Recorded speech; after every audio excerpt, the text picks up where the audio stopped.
ইন্নাল্লাযীনা আমানু ওয়া আমিলুস সালিহাত ইন্নাল্লাযীনা আমানু ওয়া আমিলুস সালিহাতি উলাইকা হুম খায়রুল বারিয়াহ। যদি দুইটা জিনিস সম্বল দৌলত কারোর থাকে, তার দৌলতে ঈমান আছে, ঈমান আর আমলে সালেহ আছে। এই দুই সম্বল যাদের আছে এরা উৎকৃষ্ট মানুষ।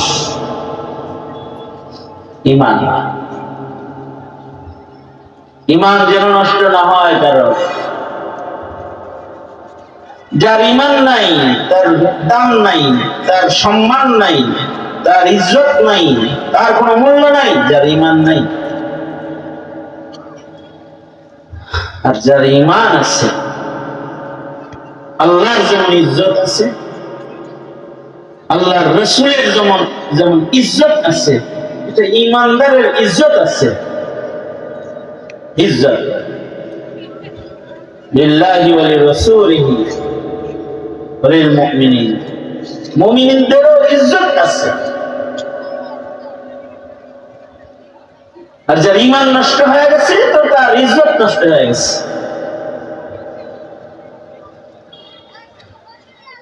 ঈমান হইল মুখে যার আছে লা ইলাহা ইল্লাল্লাহ মুহাম্মাদুর রাসূলুল্লাহ, এবার সে ইজ্জতওয়ালা, তাকে আল্লাহ পাক জান্নাত দান করবেন। আল্লাহর রাসূল বলেন, মান ক্বালা লা ইলাহা ইল্লাল্লাহ ফাদাখালাল জান্নাহ। যার মুখে আছে লা ইলাহা ইল্লাল্লাহ, অর্থাৎ নাই কোন মাবুদ এক আল্লাহ। ইলাহ কয়জন? জোরে আওয়াজ করে বলেন, ইলাহ কয়জন? লা ইলাহা ইল্লাল্লাহ। রব কে? ইলাহ কে? আওয়াজ করে বলেন, আল্লাহ। বস্তুর আওয়াজ খুব বেশি এখন, আল্লাহ আওয়াজটা নাই। অথচ আল্লাহ আওয়াজ দিলেই দাখালাল জান্নাহ। এই আওয়াজটা এখন কমজোর হইতেছে, কারণ ভালো মানুষ কমে যেতেছে, বস্তুর আওয়াজ বেড়ে যেতেছে। লা ইলাহা ইল্লাল্লাহ বলার লোক নেই। লা ইলাহা ইল্লাল্লাহ এটা বলবে এই মানুষটাও এখন নাই। বলতে বলবে তো দেখবেন 100 জনকে যদি লা ইলাহা ইল্লাল্লাহ বলতে বলেন, শুদ্ধ করে 50 জনও পারে। 50 জন লা ইলাহা ইল্লাল্লাহ মুহাম্মাদুর রাসূলুল্লাহ এটা তার মুখে বাইর হয় না, এমন সংখ্যা 150। কোন কোন এলাকায় তার চিকিৎস। তবে লা ইলাহা ইল্লাল্লাহ বললি বিনা হিসাব জান্নাত না, আরো কিছু ঈমান হৃদয়ে রাখতে হয়। এই কারণে ছোট্টবেলায় ঈমানি মুজমাল যেমন পড়ায়, ঈমানে মুফাসসালও পড়ায়, অথবা ঈমানের বহু শাখা প্রশাখা আছে। মুখে লা ইলাহা ইল্লাল্লাহ বলে কিন্তু কাজে কর্মে আল্লাহ পাকের জাত, আল্লাহ পাকের ইজ্জত, আল্লাহ পাকের ওয়াহদানিয়ত, আল্লাহ পাকের ক্ষমতা, আল্লাহ পাকের শান বুঝে না, মানে না। শুধু কালিমা উচ্চারণ করলেই তার নাম ইমানদারের দপ্তরে, ইজ্জতের দপ্তরে মহান রব্বুল আলামিন দেয় না। লা ইলাহা ইল্লাল্লাহ বলছে, কিন্তু এই কথাটার মর্ম সে বুঝেও না, মর্ম মানেও না। এই কারণে তাসদিক বিল্লাহ বিজামি সিফাতিহি, মান ক্বালা লা ইলাহা ইল্লাল্লাহ মুমিনান বিকলবিহি, বিশ্বাসের সাথে কইতে। আর এই বিশ্বাস আর এই স্বীকারোক্তি শুধু জাতের রুবুবিয়্যতের বিষয়ে, আল্লাহ ছাড়া আর ইলাহ নাই এই এক জাত এর স্বীকারোক্তি না, বরঞ্চ আল্লাহ পাকের যত শান আছে, সিফাত আছে, সব সিফাতের উপরে বিশ্বাস না রাখলে সে ঈমানদার না। এই কারণে তাসদিক বিল্লাহ বিজামিই সিফাতিহি, আল্লাহর সব সিফাত সহ, মর্যাদা সহ, গুণ সহ আল্লাহরে আল্লাহ মানে।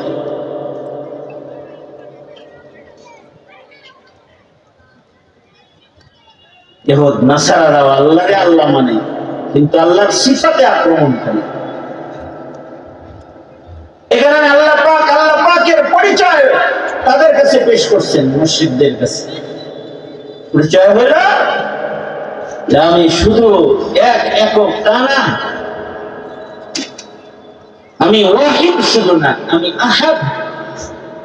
আল্লাহ শান, আল্লাহ পাক আহাদ। ওয়াহিদ বলা হয় এমন এককে যার জুজ হয়, কিন্তু আহাদ বলা হয় এমন এককে যার কোনো জুজ নেই। অর্থাৎ সন্তান পিতার জুজ, ছেলে মেয়ে বাবার অঙ্গ, আল্লাহর কোনো জুজ নেই। তাই আল্লাহ পাকের তো কোনো ছেলে নেই। যারা আল্লাহকে আল্লাহ কয় কিন্তু কয় ঈসা ইবনুল্লাহ, তাদের ঈমান নাই। কারণ আল্লাহ পাক আহাদ, আল্লাহ পাক সামাদ, আল্লাহ পাকের কোনো জুজ নাই। আল্লাহ পাক সামাদ, আল্লাহ পাক কারোর কাছে মুহতাজ না। বাবা সন্তানের মুখাপেক্ষী হয়, সন্তান বাবার মুখাপেক্ষী হয়, স্বামী স্ত্রীর কাছে মুহতাজ হয়, স্ত্রী স্বামীর কাছে মুহতাজ হয়। আল্লাহ কারোর কাছে মুহতাজ না, তিনি বেনিয়াজ, তিনি ভারতের কাছে ঠিকানা, আমেরিকার কাছে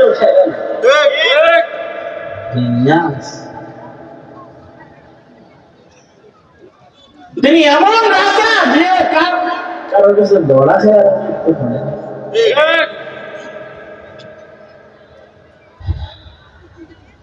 বাংলাদেশের সরকার এমন রাজা যার আরেকজনের কাছে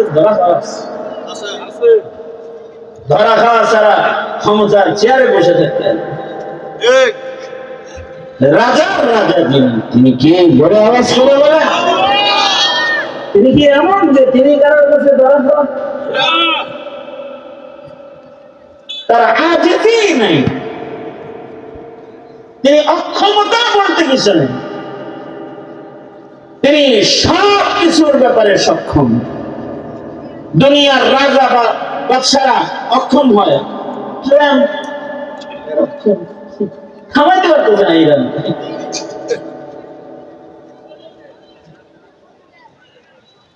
এটা নালা জারি রাখতে হবে জাহাজ যাওয়ার জন্য, ইরান বন্ধ করে দিয়েছে। অক্ষম, পৃথিবীর সব রাজা বাদশারা অক্ষম, একজন সক্ষম, তিনি কে? सरापा आजिजी होने ने बंदा कर दिया हमको, वगरना हम खुदा होते जो दिल भी आरज़ू होता, वगरना हम खुदा होते जो दिल भी आरज़ू होता। আমাদের আরজু ছাড়া, কামনা ছাড়া কিছু হয় না। কেন হয় না? আমরা আমরা বান্দা। আর আমার আল্লাহর শান হলো ইদা আরাদা শাইআন আন ইয়াকুলা লাহু কুন। কারণ তিনি এমন এক রব যিনি সকল বিষয়ে সক্ষম, তার কোনো ক্ষমতা নেই। আল্লাহ পাকের শান। এ কারণে তিনি যদি চায় তাহলে কাউকে রাজত্ব দেয়, যখন চায় তো তাকে সরায় ফেলায়। বিগত সরকার ছিল, এখন নাই, এখন যারা আছে এরাও থাকবে, একজন থাকবে। যদি বলেন কেউ যদি ক্ষমতা যায় মনে করে যে হ্যাঁ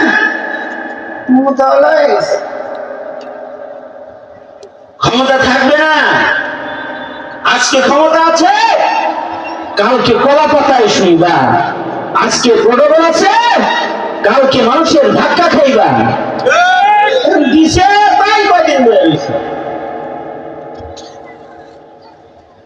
এ কারণে সব একজনের কাছে চাওয়ান লাগে, যা আছে মানব জীবনে সব একজনের কাছে চাইতে হয়। একজনেরই ইবাদত জমিনে চলবে করতে হয়, একজনের জাতকেই একক হিসেবে মানতে হয়। তিনি কে? যার জাতেও শরীক নেই, তার সিফাতেও শরীক নাই, তার ইবাদতেও শরীক নাই। শিরক ফিল জাত করলেও বেঈমান, শিরক ফিল সিফাত করলেও বেঈমান, শিরক ফিল ইবাদত করলেও বেঈমান, শিরক ফিল দুআ করলেও বেঈমান, এমনকি শিরক ফিল ইলমও যদি কেউ করে তো বেঈমান।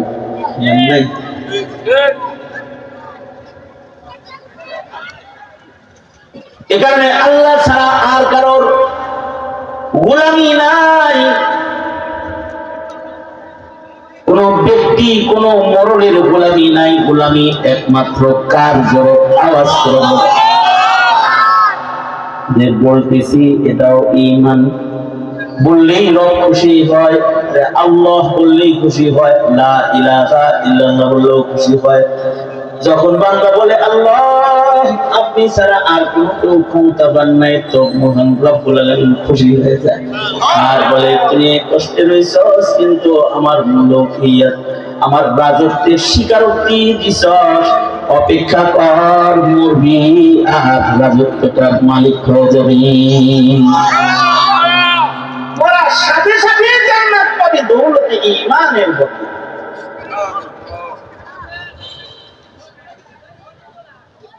এই কারণে ছেলে মেয়ে আল্লাহর কাছে চাইতে হয়, সেজদা আল্লাহরে দিতে হয়। এসো হে বৈশাখ, এসো তোমার কাছে কিছু চাই। বৈশাখের দেওয়ার কিছু নাই।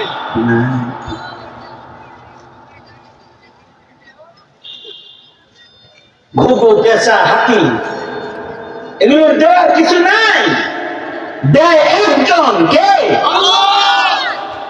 বৃষ্টি দেয় কে? ঝড় দেয় কে? ফসল দেয় কে?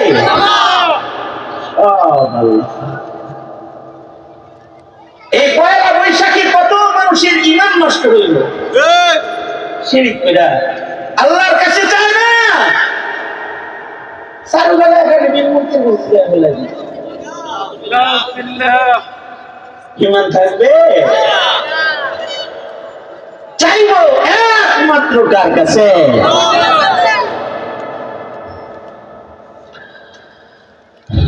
আল্লাহ পাক আমাদেরকে আল্লাহর কাছে চাওয়ার তৌফিক দান করেন। আমিন বলেন।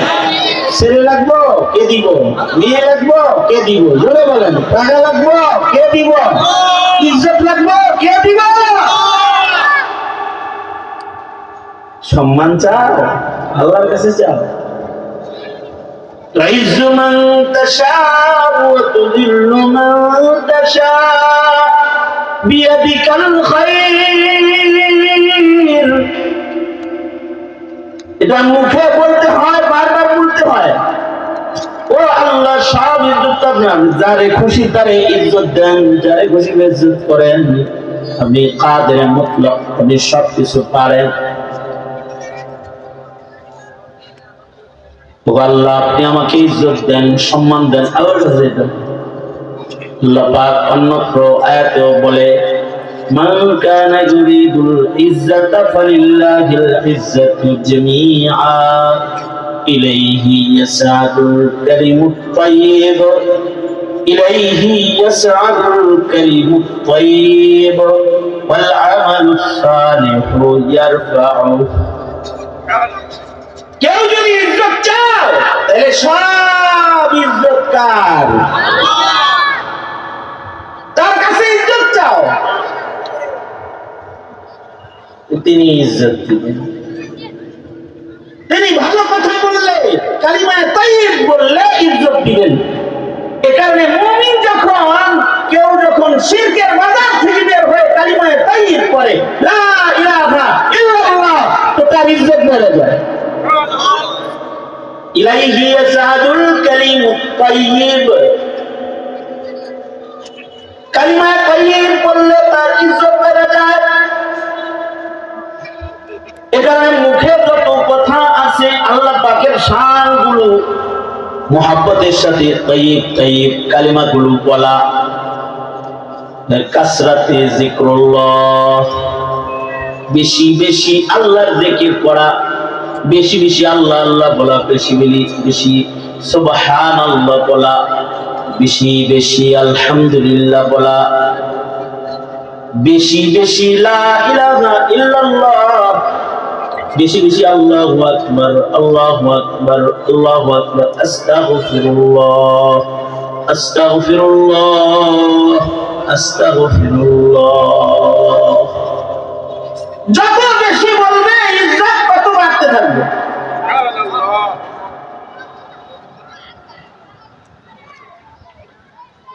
সুতরাং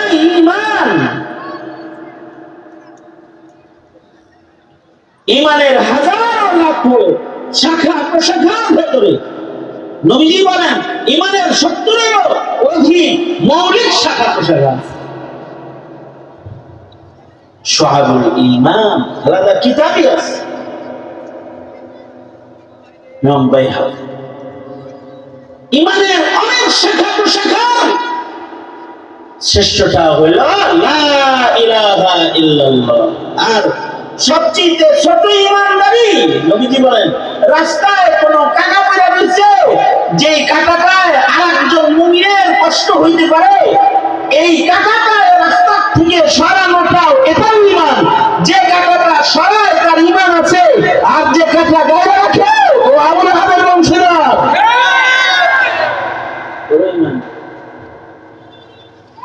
ইমাদাতুল আযাই আনিত তারিক, রাস্তা থেকে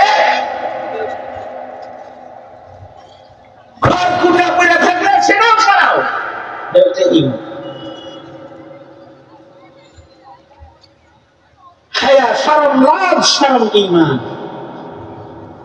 নবীর মুহাব্বত ঈমান, নামাজ পড়া ইবাদত করা ঈমান, রাসূলের ইজ্জত রক্ষা করা ঈমান। আমরা ঈমানদার ঈমানদার খালি নিরিবিলি থাকি, এরা কোনো জায়েজ ঝামেলা নাই। এদের মুখেও আল্লাহ নাই, এদের মুখেও রাসূল নাই, এদের নামাজ হাজিরা নাই, দরকার নাই, এদের রোজার মাসের রোজা নাই, এরা ঈমানদার। তাসদীক বিল্লাহ বিজামিই সিফাতিহি, তাসদীক বির রাসূল বিজামিই কামালাতিহি। নবীর ইজ্জতের উচ্চারণ যারা করে না, বিশ্বাস যারা করে না, ওরা ঈমানদার। এই কারণে যারা খাতমে নবুয়তের উচ্চারণ করে না, ওরা ঈমানদার না, ওরা কাদিয়ানীর বংশধর। তাসদীক বির রাসূল বিজামিই কামালাতিহি, নবীর ইজ্জতের আওয়াজও মুখ দিয়ে আইতে দিব। নেতার ইজ্জতের আওয়াজ বের হয়, নেত্রীর ইজ্জতের আওয়াজ বের হয়, দলের ইজ্জতের আওয়াজ বের হয়। রব আল্লাহ আল্লাহ রাসূলের ইজ্জতের কথা মুখে আসে না কেন? তুই বেঈমান, তুই ঈমানদার না। আমি গোলাম গোলাম সরকারের গোলাম, আমার ফাঁসির মুখে আবার কয় লা ইলাহা ইল্লাল্লাহ। কিন্তু নবীজির ইজ্জতের উচ্চারণ মুখে আইতাছে। এক পুলিশ আবু সাহেব হত্যাকারী ফাঁসির রায় হয়েছে, কি হয় আমি গোলাম, আমি গোলাম, আমি গোলাম, আমি রায় মানি না, সরকারের গোলাম আমি। সরকারের গোলামি করা, সরকারও একজন আছে, তুই কি তুই সরকারের গোলামি করেছে? তুই সরকারের সরকার যিনি তার গোলাম হয়, রাজার রাজা যিনি তার রাজত্বের নিচে থাক। সরকার তো আজ আছে কাল নেই। এইটা একটা শিক্ষা এখন যারা সরকারের গোলাম তাদের জন্য। এখন যারা পুলিশ আছে, এখন যারা সরকারের অধীনস্থ কর্মচারী হিসেবে আছে, তাদের এইটা একটা শিক্ষা। সিয়ারটা কিন্তু খালি নিচ দিয়ে সরে গেলেই তোমার অবস্থা কিন্তু আল্লাহ পর্যন্ত পৌঁছার আগে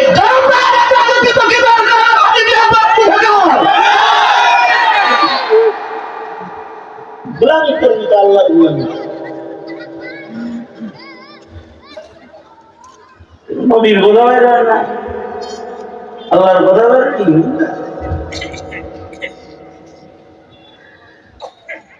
এ কারণে নবীজির ইজ্জতের উচ্চারণ জবানে আনাছেন। সন্তানকে আল্লাহর ইজ্জতের উচ্চারণ শিক্ষা দেওয়া চাই, সন্তানকে নবীর ইজ্জতের উচ্চারণ শিক্ষা দেওয়া চাই। ওই বাপ মা যারা সন্তানদের কালেমাও শিখায় না, নবীর ইজ্জতের উচ্চারণও শিখায় না, আল্লাহর ইজ্জতের উচ্চারণও শিখায় না, নবীর বিশ্বাসও শিখায় না, আল্লাহর বিশ্বাসও শিখায় না, ওই মা বাবা মুসলিম পিতামাতা হিসেবে স্বীকৃত না, ওই মা বাবা অপদার্থ পিতামাতা, অযোগ্য। ওদের বিরুদ্ধে ওদের সন্তানরাই ময়দানে মহশরে আসামি হবে। মাদ্রাসা কওমিয়া এসেছে প্রজন্মের সন্তানদের ঈমান ঠিক করতে, ঈমান ঠিক করাইতে, আমল ঠিক করতে, আমল ঠিক করাইতে, সন্তানদের ঈমান রক্ষা করতে, প্রজন্মের মানুষের ঈমান রক্ষা করতে। খালি যদি কওমি মাদ্রাসায় গুলো না থাকে তাহলে কি ঈমান কি বুঝার বলার কেউ নেই। দাওয়াত ও তাবলীগের মেহনত হইতেছে ঈমানি মেহনত।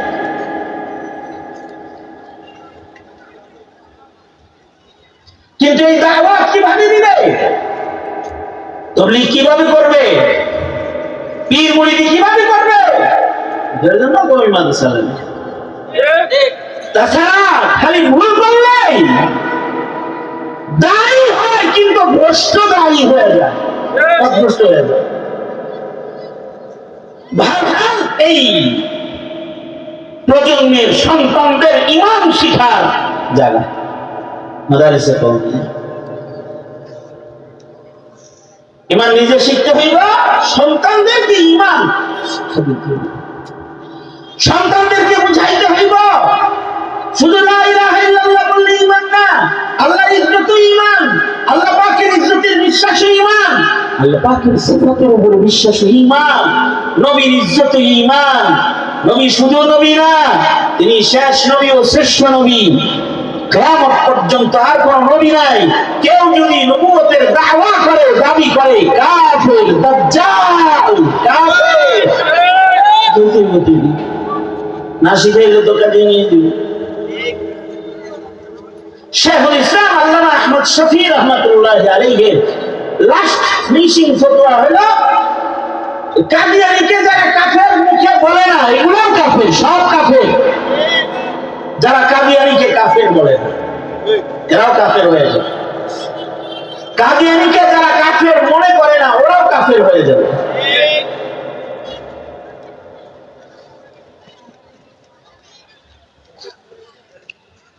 সংসদ ভবনে কালিমা লেখা হয়েছে, স্পিকারের পিছনে কিন্তু লা ইলাহা ইল্লাল্লাহ লেখা আছে না? আমি বলতে চাই বহুত ত্যাগের পরে নতুন সরকার গঠন হয়েছে, খালি কালিমা লেখা হবে না, খতম নবুয়তের আইন পাস করো, যারা কাদিয়ানী তাদেরকে কাফের ঘোষণা করো।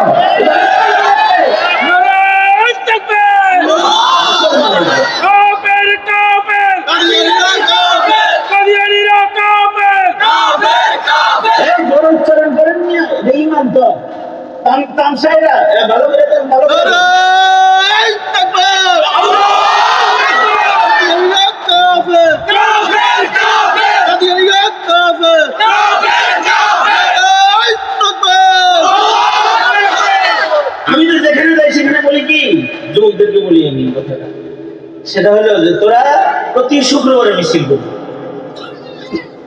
বলি কি কবি খালি কাঁদিয়ে নিলে এই কথাটা ডেলি শুক্রবারে মসজিদের সামনে মিছিল করবি।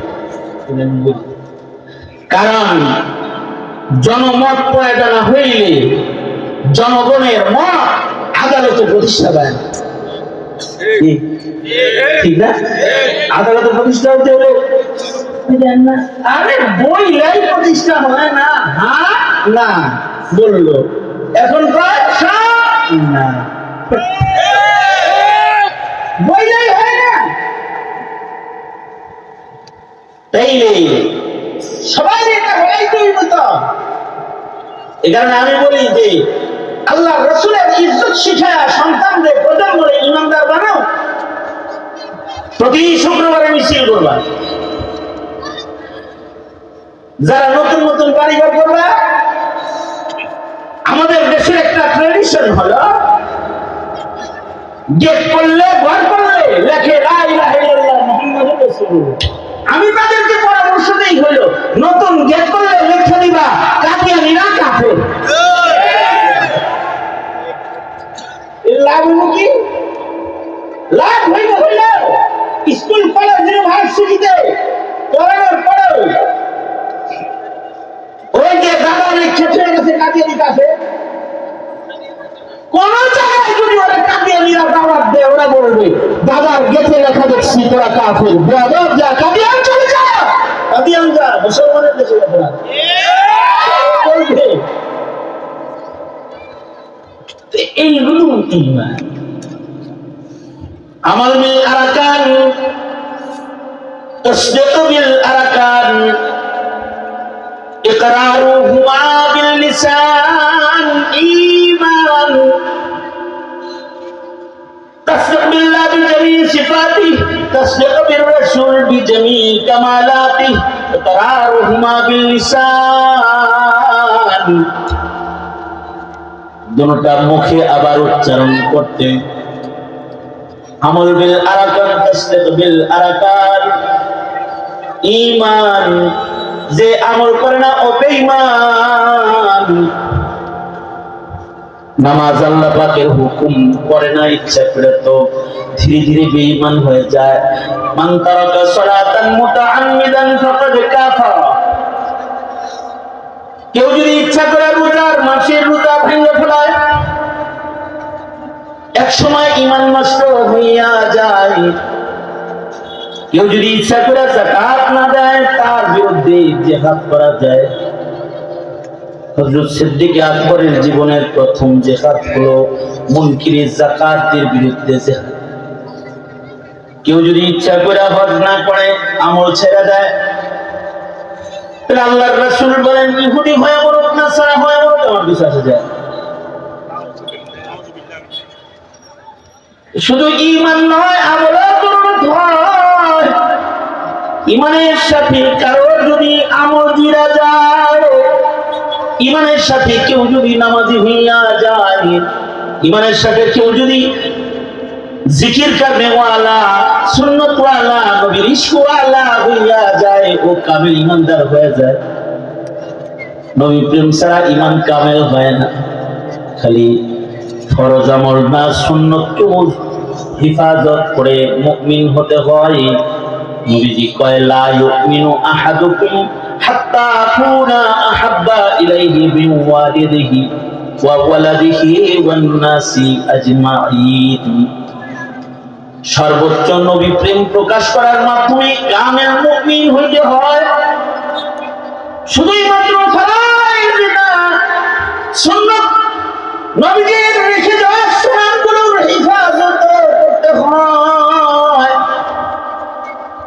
নেক আমল ও সুন্নতের হিফাজতের মাধ্যমে নেককারের দপ্তরে নিজের নাম নিতে হয়। কেউ যদি এমন নেককার হয়ে যায় যার ঈমান ঠিক, যার আমল ঠিক, তাহলে আল্লাহ বলেন ইন্নাল্লাযীনা আমানু ওয়া আমিলুস সালিহাতি উলাইকা হুম খায়রুল বারিয়াহ। তারা সৃষ্টির শ্রেষ্ঠ হয়ে যায়। এবার তার টাকা দরকার নাই, তার চেহারা দরকার নাই, গায়ের চামড়া সুন্দর হইলেও সমস্যা নাই। কারণ হলো ইন্নাল্লাহা লা ইয়ানজুরু ইলা সুওয়ারিকুম ওয়া আমওয়ালিকুম ওয়ালাকিন ইয়ানজুরু ইলা কুলুবিকুম ওয়া আ'মালিকুম। তিনি সাদা কালা দেখবেন না, না কালি কো দেখে না गोरी को देखे, प्यार जिसको चाहिए सुहागन वही है, प्यार जिसको चाहिए सुहागन वही है। জান্নাতের দুলহান সে হবে আল্লাহ যারে মঞ্জুর করবে। আর আল্লাহ পাক সাদা কালা দেখে মঞ্জুর করবে না, ঈমান আমল দেখে বান্দার দাম। আব্দে মুমিন, মুমিন একটা গোলামের আল্লাহর কাছে অনেক দাম। সে গোলামটা যদি লুকমানের মতো কালো গোলামও হয় তাও আল্লাহর কাছে সে দাম। মনোনীত এমন হওয়া হয় যে আল্লাহর কালামে জায়গা পায় যায়। সে যদি বিলাল হাবশীর মতো গোলামও হয় তাও তার অনেক দাম। তখন আব্দ বিলালকে বাইতুল্লাহর ছাদের উপরে উঠায় মুমিনের ইজ্জত আর আমলের সম্মান আল্লাহর রাসূল দেখায় দেয়। ফতেহ মক্কা হয়ে গেলে আল্লাহর রাসূল বিলালকে ডাক দিলেন, আইনা বিলালুন? লাব্বাইক ওয়া সা'দাইক ইয়া রাসূলুল্লাহ। বিলাল কাবার ছাদের উপরে উঠা আযান দাও, সারা দুনিয়া দেখবে হাবশী কালা বিলালের কত দাম। এমন হাজারো কাবার চেয়ে একটা বিলাল আল্লাহর কাছে। আল্লাহর রাসূল বিলালকে ছাদে উঠায়া দিলেন। আল্লাহর রাসূল সাল্লাল্লাহু আলাইহি ওয়াসাল্লামের কাছে চামড়া, টাকা, সৌন্দর্য, শান সম্পদ দেখা কারণ দাম না। যার ঈমান ভালো, যার আমল ভালো, আল্লাহর কাছে তার দাম, রাসূলের কাছে তার দাম। নবীর এক সাহাবী ছিল যাহির বিন হারাম রাদিয়াল্লাহু আনহু। দেখতে কালা, গ্রামের মানুষ, কালা মানুষ, কিন্তু গ্রাম থেকে শাক সবজি নবীজির পছন্দের খাবারগুলো নিয়ে নিয়ে মাঝে মাঝে নবীর কাছে আইতেন। আল্লাহর রাসূল নিজের ঘর থেকে তাকে আবার তোহফা হাদিয়া দিতেন। একবার সাহাবায়ে কেরাম বসে রয়েছে, যাহির বিন হারাম আসছে। আল্লাহর রাসূল যাহির বিন হারামের সাথে পরিচয় করায় দিতেছে। সবাই পরিচয় করায় দেয় কালা সাহাবীর লগে। আল্লাহর রাসূল বলে, এই সাহাবীরা, এই যে কালো লোকটা ও আমার গ্রামের বন্ধু আর আমি ওর শহরের বন্ধু। তার মানে সাইয়্যিদুল মুরসালিন রাহমাতুল লিল আলামিন, যিনি হাবিবুল্লাহ,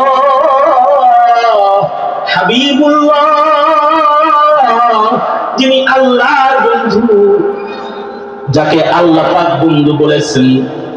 আল্লাহর বন্ধু একটা কালা মানুষকে বলে এটা আমার বন্ধু। তার মানে হাবিবুল হাবিবি হাবিবুল। এই কালা মানুষটা শুধুই মাত্র নবীর বন্ধু না, এই কালা মানুষটাও দল হাকিকত আল্লাহর বন্ধু। আল্লাহর রাসূল বলে সে আমার বন্ধু। আসলেও তাই। একদিন আল্লাহর নবী মদিনার বাজারে গেছেন, তো দেখে যাহির বিন হারাম বাজারের মধ্যে সবজি বিক্রি করতেছে, দোকানদারি করতেছে। গ্রাম থেকে লতা পাতা এনে পিছিয়ে বেচতেছে। আল্লাহর রাসূল দেখা, বন্ধুরে দেখে, অনেক সময় বন্ধু যেমন সামনে দিয়ে না যায় পেছন দিক দিয়ে যায়, যে আস্তে করে চোখ ধরে বুঝাইতে চায়, বলতে চায় সিনস কি দেখি। কখনো পিছন থেকে যায় নিজের হাত দিয়ে মাথা ধরে বন্ধু প্রাণী ভাবে যাইতে দেয় না, আটকায় দেয়। বুঝায় কে আটকাইছে, ধরে বল তোর নিকটেরই কেউ হইব। তার দোস্তি, তার মুহাব্বতকে বাজারের ভিতরে প্রকাশ করে দিয়েছি মুসলিম। হাবিবে কিবরিয়া মুহাম্মাদুর রাসূলুল্লাহ বাজারে গেছে, যা দেখে যাহির বিন হারাম সে তরকারি বেচতেছে। আল্লাহর নবীর সামনে দিয়া না যায় পেছন দিক দিয়ে গেছে। পেছন দিক দিয়ে যায় আল্লাহর রাসূল সবজি বিক্রেতা সাহাবীর পেছনে ছোট্ট করে বসে বৈশা নিজের হাত দুইটা একালা সাহাবীর বগলের নিচ দিয়া ঢুকায় দিছে, ঢুকায় সাহাবীটাকে টান দিয়ে নিজের বুকের মধ্যে লয়ে গেছে। হযরত জাহির যখন বুঝছেন যে আমার পিছনে যিনি আছেন তিনি হাবিবুল্লাহ রাসূলুল্লাহ সাল্লাল্লাহু আলাইহি ওয়াসাল্লাম, হযরত জাহির নিজের পিঠটাকে নবীর বুকের সাথে ঘষা দিয়ে দিয়েছেন। তার মানে নবীজির দেহের স্পর্শের বরকত হযরত জাহির নিজের পিঠের মধ্যে লইতেছে। কারণ এত ওই পয়গম্বর যার গায়ের সাথে মাটি লাগা থাকলে সেই মাটির মূল্য আরো সবচেয়ে বেশি দামি হয়ে যায়। তার গায়ের ঘাম মহান রব্বুল আলামিন খুশবু বানাইছেন। এই পয়গম্বরে এক নজর দেখলে ইমানের সাথে সে রাদিয়াল্লাহু আনহু ওয়া রাযু আনহুর মিসদাক হয়ে যায়, সে সাহাবী হয়ে যায়। আর ইমানের সাথে যদি নবীর বদনে ঘষা লাগান যায় হয়তো বা তাইলে জাহান্নামের আগুন থেকে নিজের বাঁচানো যায়। আল্লাহর রাসূল সাল্লাল্লাহু আলাইহি ওয়াসাল্লাম এই সাহাবীরা চড়া ধইরা বাজারে এলান করলেন, মাইয়াশতারি হাযাল গুলাম, এই বাজারের লোকেরা আমি একটা গোলাম বেচবো, এটা কে কিনবা? এই গোলামটারে কে কিনবা? তার চেয়ে ভাগ্যবান কে যাকে রাসূল গোলাম বলে ডাকবে। নবীর গোলাম যদি হতে পারে তাহলে তার চেয়ে ভাগ্যবান কে আর কেউ আছে? আল্লাহর রাসূল তাকে নিজের গোলাম বলতেছে। আর সাহাবী নবীজিকে বলে আল্লাহর নবী কাজে না দাম নাই, এইরকম কালা কালুরা এ গোলাম বাজারে ভালো দাম মিলবে না, এটার কোনো দাম নাই, এটা কম দাম, এমন কালো গোলামের কোনো মূল্য বাজারে হবে না।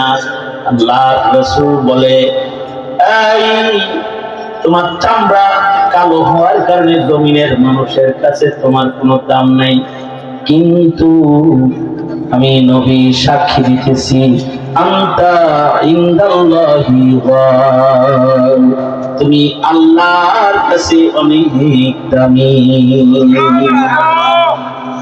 এই যে আল্লাহর কাছে দামি, এটা কিন্তু গায়ের চামড়া দিয়া না, এটা শান সম্পদ অর্থকরী ক্ষমতা দিয়া না, এই মূল্য হলো তার ইমানের মূল্য, এই মূল্য হলো কারা সাহাবীর নেকামল। রোজার মাসে খুব নেকামল করছিল, ঈদের পরে সব ছাড়ছে। মুহতারাম হাজিরিন, সুতরাং আসুন নিজেদের নেকামল বাড়াই ইনশাআল্লাহ। বলেন ইনশাআল্লাহ। এই কয়েকটা কথা আয়াত হাদিস সামনে করে আপনাদের সামনে বললাম। আল্লাহ তাআলা উলামায়ে দ্বীন যারা আছেন সকলকে জাযায়ে খায়ের দান করেন, নিয়ামাল বদল দান করেন। আর উলামা হযরত আল্লামা ইয়াহিয়া মাহমুদ সাহেব দামাত বরকাতুহু, আল্লামা আব্দুল বাসিত খান দামাত বরকাতুহু, ওনারা মুরব্বিরা আসবেন, এসেছেন, ওনাদের বয়ান শুনে আখিরি মুনাজাত করে যাবেন। বিশেষভাবে ইয়াহিয়া মাহমুদ সাহেবের অবস্থা আমি হুজুরের কাছে ছোট্টবেলায় ওনার কোলে বসে পড়ছি,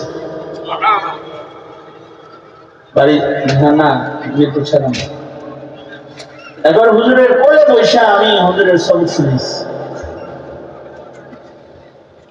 তা আল্লাহ পাক সকলকে কবুল মঞ্জুর করেন, আপনাদেরকেও কবুল মঞ্জুর করেন।